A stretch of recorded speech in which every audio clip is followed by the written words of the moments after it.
और ग्रेजुएशन कब किया? मैंने ग्रेजुएशन 2015 में किया है सर, मैथमेटिक्स ऑनर्स से। मेरा ऑप्शनल LSW रहा है और मेरी हॉबी सिंगिंग सॉन्ग है। और मैं 2019 से भारत निर्वाचन आयोग में मल्टीटास्किंग स्टाफ के रूप में कार्यरत हूँ। मैथ क्यों नहीं लिया ऑप्शनल? इसके पीछे 2 रीजन है सर। पहला ये कि 2015 के बाद से मैथमेटिक्स से थोड़ी सी दूरी बन गई थी, इसके वजह से उसमें मैंने कंफर्टेबल फील नहीं किया। दूसरा वजह यह है सर कि LSW और मैथमेटिक्स को जब मैंने कंपैरिजन करा तो उसमें थोड़ा सा मुझे आसान इसके नोट्स अवेलेबल मार्केट में हो पाए, और भी कुछ इसके जो LSW के तहत विषय थे वो काफ़ी हद तक GS पार्ट 2 के अंक थे, इसके वजह से मुझे इसमें अच्छा कंफर्टेबल फील हुआ। विकास और या प्रोफेसर साहब आएंगे, ठीक है। मैथ में भी तो आपको फायदा होता है, आपको स्टेट बनाना है, उसमें तो फायदा होता ही जी सर, बट जहाँ तक मैं समझता हूँ सर, इसके कंपैरिजन में इसका जो सिलेबस है वो ज़्यादा एक्सेसिबल है। और चूँकि मैं भारत निर्वाचन आयोग में कार्यरत हूँ तो समय की जो है कमी हो जाती है, तो इस छोटे से समय में LSW मेरे लिए शायद बेस्ट है सर। आपका कहना है कि मैथ के कंपैरिजन में LSW प्रिपेयर करना आपके लिए ज़्यादा आसान था? जी सर, क्योंकि टाइम की बचत होती है, टाइम थोड़ा सा कम मिल पाता है। जॉब में 3-4 घंटा निकल जाने के बाद काफ़ी हो जाता है। किस तरह का काम है आपका वहाँ MPS में? मेरा जो काम है सर वो सचिव महोदय के साथ है, और उनके जो भी मीटिंग्स होते हैं, जो भी फाइल होते हैं, जो भी मीटिंग्स बाय मिनट्स जो डेटा होता है उनको देना होता है कि आज क्या होने वाला है, कल क्या होने वाला है, और भी स्टेशनरी जो भी चीज़ें हैं, सारे चीज़ों को प्रबंध करना हमारा ही काम होता है। तो इलेक्शन कमीशन का जो गठन होता है किस अनुच्छेद के तहत किया था? भारत निर्वाचन आयोग जो गठन है सर, हमारे संविधान में 324 से लेकर के 329 तक का प्रोविजन। तो क्या संवैधानिक निकाय है या गैर संवैधानिक निकाय है? यह एक संवैधानिक निकाय है सर, ऑटोनोमस बॉडी है। अच्छा, इस दोनों में फर्क क्या होता है, संवैधानिक निकाय या गैर संवैधानिक निकाय में? संवैधानिक निकाय में और गैर संवैधानिक निकाय में ये फर्क होता है सर कि जो संवैधानिक निकाय होता है उसका जो है संविधान के तहत वर्णन किया रहता है, बट जो गैर संवैधानिक होते हैं उनको संविधान के तहत कोई भी वर्णन या फिर जगह नहीं दिया है। कुछ ऐसे संस्थाओं का नाम बताएं जो भारत में है लेकिन गैर संवैधानिक है। जैसे नीति आयोग सर, जो गैर संवैधानिक। CEO कौन है उनके? नीति आयोग अमिताभ कांत जी है। राजीव कुमार कौन है? सॉरी सर, मैं इसमें थोड़ा सा कंफर्म नहीं हूँ। अमिताभ कांत शायद, मैं कंफर्म नहीं होता। नीति आयोग और योजना आयोग को आप कंपेयर करते हैं तो ऐसा क्या नीति आयोग के आने के बाद आप क्या चेंज देख पा रहे हैं भारत में? पहला तो ये है सर कि जो योजना आयोग का गठन हुआ था वो 1950 में हुआ था, और उस समय की भारत में जो भी परिदृश्य थी उसके लेकर के मद्देनजर लेकर के योजना आयोग का गठन किया गया था। लेकिन भारत अब जो है वो काफ़ी डायनेमिक हो गया है सर, और उसमें काफ़ी बदलाव चाहिए होते थे जो उसमें नीति आयोग के तहत किए गए। जैसे अगर हम बात करें योजना आयोग में, वो टॉप टू डाउन प्रोसेस का यूज़ करता था, लेकिन नीति आयोग के तहत अप टू बॉटम करते हैं, बॉटम टू अप करते हैं। नीति आयोग का कुछ ऐसा काम बताइए आप जिसके वजह से आप कुछ चेंज देख पा रहे हैं। नीति आयोग में ये कह सकते हैं सर, अटल टिंकरिंग लैब जो भी इनोवेशन को लेकर के किया गया था। उसके अलावा विजन 2025 फिर 5 ट्रिलियन इकोनॉमी का जो सोच है सर, वो नीति आयोग के ही संबंध से ले गया। आपने जो बताया कि ये NITI Aayog bottom up approach है, ये प्रैक्टिकली बताइए तो कैसे? नीति आयोग जो है सर, माफी चाहूंगा सर, इसमें मैंने उल्टा कर दिया। इसमें नीति आयोग में बॉटम टू अप है सर, लेकिन योजना आयोग में टॉप टू बॉटम। अर्थात कहने का अर्थ है सर कि ये जो भी नीतियाँ बनती है वो योजना आयोग के तहत सबके लिए समान, बट नीति आयोग के लिए है कि जैसा जो राज्य परफॉर्मेंस कर रहा है उसके अनुसार अलग अलग योजना और नीतियां बनाई जाए। बॉटम अप कैसे हुआ? बॉटम अप बोलने का क्या मीनिंग है? बॉटम अप कहने का मतलब ये हुआ सर कि नीचे से देखा जाता है, मतलब जिसकी जो रिक्वायरमेंट है सर, जो पॉपुलेशन या फिर आय वाला अधिक राज्य है तो उनके लिए अलग योजना, जिनको कम आय वाला राज्य है उनके लिए अलग योजना। मेरी समझ से ये है। अच्छा, अभी जो कुछ फंड अलॉटमेंट हुआ है, अभी जो वित्त आयोग जो अलॉट किया उसमें बिहार को किस आधार पर अलॉट किया है? बिहार को इसमें तो राज्य की हिस्सेदारी है सर 41%, और इसमें कई सारे फैक्टर होते हैं, जैसे इनकम जो डिफरेंस होता है, फिर पॉपुलेशन होता है, इकोलॉजिकल होता है, तो इन सब के आधार पे किया गया है सर बिहार को। तो 14 से 15 कैसे अलग रहा? एक दो 14 से जी सर 14 से 15 में जो है सर इसमें इनकम डिफरेंस को कम कर दिया गया है सर। पिछली बार 50% था और इस बार इनकम डिफरेंस 45%। उसके अलावा पिछली बार 42% राज्यों को दिया जाता था, इस बार 41% दिया जा रहा है। क्यों दिया गया? ये 41 क्यों किया गया है? वो 1% जो अभी नए यूटी बने हैं जम्मू एंड कश्मीर, उसके लिए किए थे।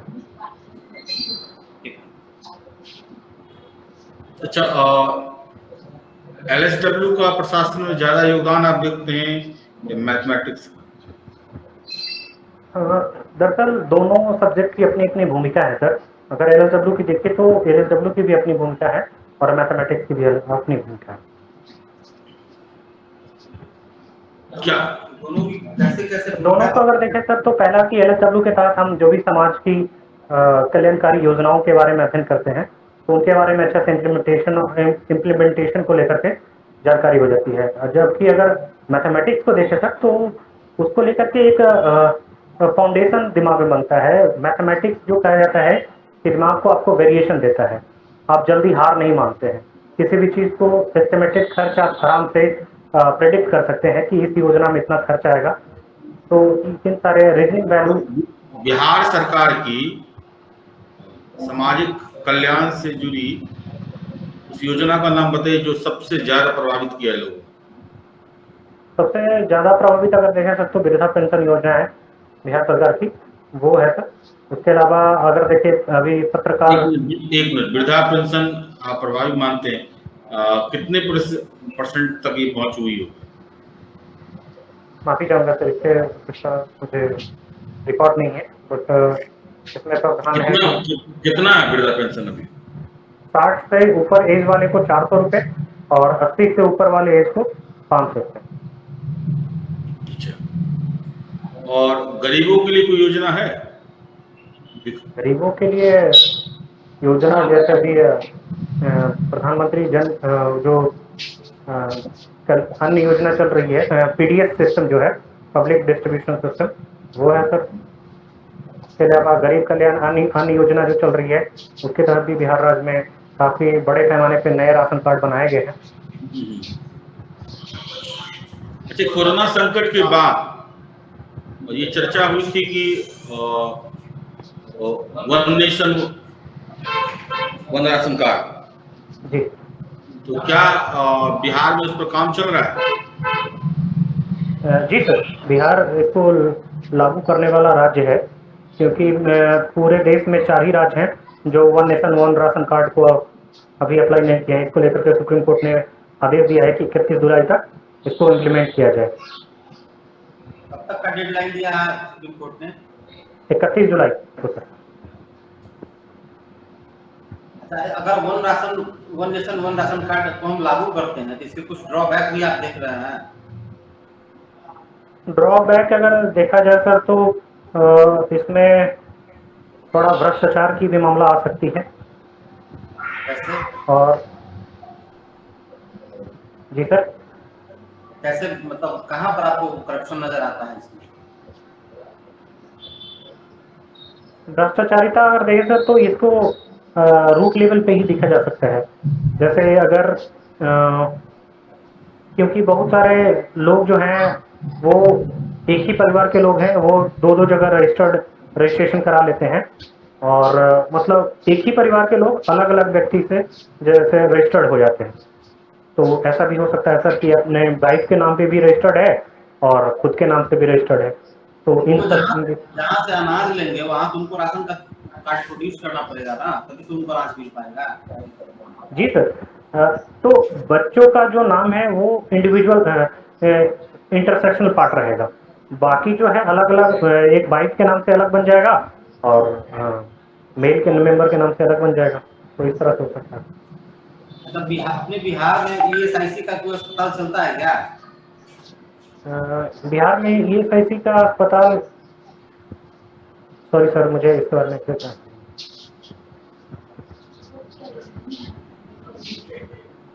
लेबर को आप डिफाइन कीजिए तो। लेबर वैसी मानसिक और शारीरिक क्रियाएं हैं सब जिसके बदले हमें मुद्रा पैसा मिलता है, वैसी सारी गतिविधियां श्रम का है। अच्छा, ब्लू कलर जॉब और व्हाइट कलर जॉब में क्या फर्क है?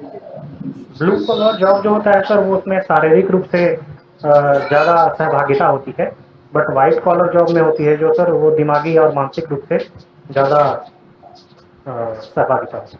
शारीरिक काम करने वालों के लिए ब्लू कलर जॉब वर्ड ही क्यों यूज किया गया?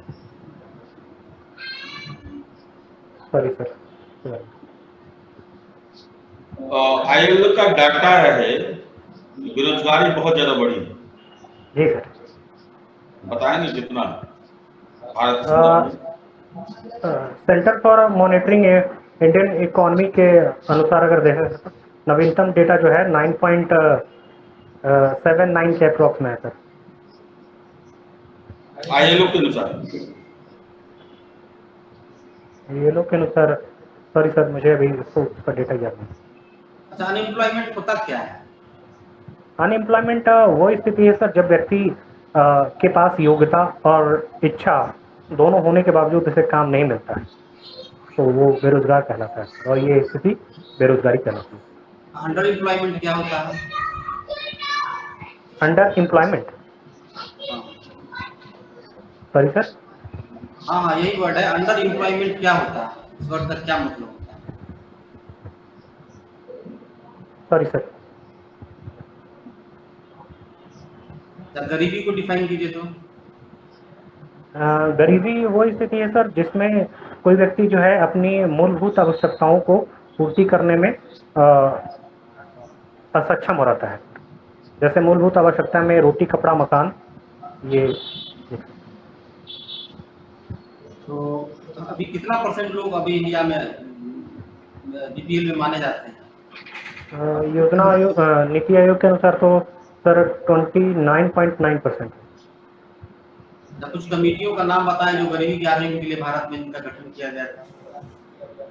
जी सर, सुरेश तेंदुलकर समिति है जो है, उसके अलावा योजना आयोग भी था उस वक्त सर जिसने कैलोरी को लेकर के डिफाइन करा था, और फिर सॉरी सर मुझे यही दो ये भी याद है। ये alpha beta gamma delta G sir. Variant की काफी चर्चा हो रही है।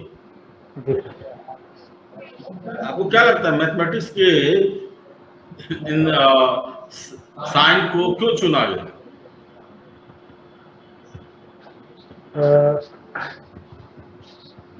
शायद इसके, सॉरी सर मुझे एग्जैक्ट डेटा इसके बारे में। चलिए कोई बात नहीं। Mukesh ji, yes sir. पिछले बार इंटरव्यू में क्या क्या था, कितना नंबर था मार्क्स? याद है सर 65 है सर। 65 है। पिछले बार आप बहुत परेशान थे, बहुत हड़बड़ी में थे। अब तो सर पहली बार था जिंदगी का, इतना बड़ा अहम पल था सर, तो अच्छे से डिलीवर करना ये बहुत बड़ी चुनौती थी मेरे सामने। बट अब मैं काफी मैच्योर ढंग से अब इस चीज को हैंडल कर रहा हूँ सर, और मुझे लगता है कि अब जो होगा but I am satisfied sir. एक बात हम लोग देखे हैं कि आप उत्तर देने की जल्दबाजी में रहते हैं, जैसे ही प्रश्न खत्म होता है आप उत्तर देना शुरू करते हैं। थोड़ा एक 5-10 सेकंड का पॉज लीजिए बीच में, है ना, मार्केटिंग मतलब थोड़ा सा पॉज लीजिए, उसके बाद आप उत्तर देना शुरू कीजिए अपना। उत्तर भी बहुत जल्दबाजी में आप देते चले आते हैं, है ना। थोड़ा पेशेंस से आंसर कीजिए। अच्छा देखो, स्टार्टिंग में मुकेश, ये सर स्टार्टिंग में हमने पूछा है ग्रेजुएशन कब किया? जी इंट्रोडक्शन मैंने समझ लिया। तुमने एक लाइन से सारा अपना इंट्रोडक्शन दे दिया, जी ठीक है। और कई जगह ऐसा लगता है कि ये पॉज रखना है, तो पॉज रखने में क्या है कि क्वेश्चन को बढ़िया समझे, जितना पूछा जाए उतना आंसर दे, है ना। और क्या होता है, स्पीड में बोलेंगे तो कुछ ज्यादा बोल देंगे तो फिर ज्यादा और समस्या क्रिएट करेगा। सर ने सिर्फ ड्यूरेशन पूछा था, तो आपको सिर्फ ड्यूरेशन का वर्ष बताना था। अगर आप इतना चीज बोल दीजिएगा तो इंटरव्यू बोर्ड को पता चल जाएगा कि इसका आत्मविश्वास बहुत ही कमजोर है। ये सर, कि आपका आत्मविश्वास कमजोर है। और इतना ही नहीं बताता है, रटा है, अगर पूछेंगे तो सीधा उसको हो जाएगा, तो वीडियो तुमको भेज देंगे, ठीक है। जी सर। उसमें देखना ये कि जितना पूछा गया, कहीं कहीं स्टार्ट में तो है ही, कहीं कहीं जगह से ज्यादा बोल दो, तो ये सब चीज होता है, आदत वहां भी रह जाती है। तो क्या होता है कि इंप्रेशन खराब होता है। अगर आप कूल काम कंपोज रहोगे, पॉज लोगे 10 सेकंड कर लेके करोगे ना, तो अच्छा जाएगा इंप्रेशन, ठीक है। नॉलेज अच्छा है, जो प्रस्तुतिकरण जो है बहुत इंपॉर्टेंट है। और अगर गौर करोगे, 65 नंबर ठीक ठाक है, लेकिन अपने यहाँ जो पिछले बार इंटरव्यू दे रहे थे उसमें 43 स्टूडेंट को 80 से ऊपर नंबर। अच्छा, तुम्हारा नॉलेज कम नहीं है।